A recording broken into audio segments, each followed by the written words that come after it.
Killing Floor franchise for us has always been about that power fantasy, the feeling that it's almost out of your control, and sometimes is completely out of your control and turns into complete mayhem. I've been making Killing Floor since the beginning. We didn't really have like official titles. I did a lot of the initial game mode prototyping and just anything to get the game up and running. The original Killing Floor we did with, I think we were 12 or 15 people. Killing Floor 1 was a very grindhouse, dark, gritty survival horror. Back in the day, having access to enough people and enough talent to make what you want wasn't there. We had like 3 months, maybe 4 months. There wasn't a lot of polished UI and matchmaking and stuff like that.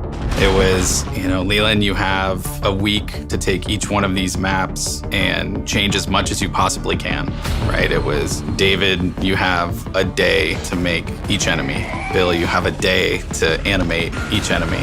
So it was do or die to get that first game done.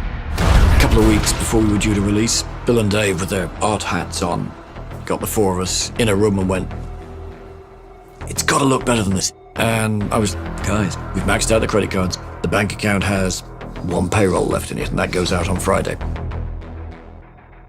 There's nowhere else to go. And we released the game, and people loved it. We went, holy shit, it worked. It was a really fun time. It was a very intense deadline. We were much younger. We were all in our 20s at that time, so we had a lot more energy to do that. Killing Floor 2, we got to step it up a bit. I think we were at about 45, 50 people at that point. David Hensley was the creative director on the project. I was heavily involved in the animation and all the little details that we didn't feel other first-person shooters at that time had. Killing Floor 2 went more of a polished science horror vibe. There's much more weapons and classes. You actually have modern server infrastructure with matchmaking. We had perks, and each one of those perks would have different bonuses for different types of weapons, certain different ways to play. The enemies move faster, the difficulty is more intense. It's its own thing. But that was our first real tilt at the consoles as well.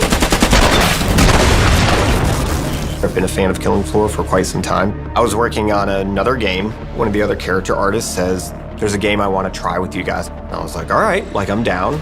I like monsters. So during crunch, that artist would be like, you're from Georgia, right? Wouldn't it be crazy if you worked on that one day? So that was my introduction. One of my thoughts when I was given the opportunity to lead the team is that Killing Floor was a bit of a cult hit. I know I wanted it to return to this level of horror, have some cult elements, but become a little more mainstream. So we'd be in the office and we'd be working on dry erase boards, and it was just basically Dave Hensley and I kind of talking about what the game could be. And then COVID hit, and I was like, we're gonna work remote. So all of a sudden there wasn't just like Atlanta, Roswell as this hub for it, and we could open the floodgates to people that wanted to be a part of the team. I was on the team leading the design for Maneater DLC, and that took about a year, and then I came onto the prototype for Killing Floor 3. You get to start with an idea, make something a reality, and then play it, say, hey, do we want to iterate on this more, or do we want to try something different? It's just about finding what's fun, what works, really set it up to when we moved into production, we knew, for the most part, what we wanted to make and how were we going to make it. Everything's gray box. Just the simplest possible representation of each thing, except gun sights, that has to be accurate. Within a week, I had a pretty strong idea of what the teaser trailer would look like when we first announced. It was still feeling like a Killing Floor title, while at the same time elevating it.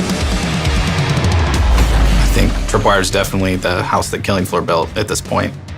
There were fun things about the scrappier days. I think as we've grown, we've kept the heart of what makes Tripwire special while also becoming more professional, having access to better technology and more skilled employees. It's been 10 years. Let's step the game right up and give people some new challenges.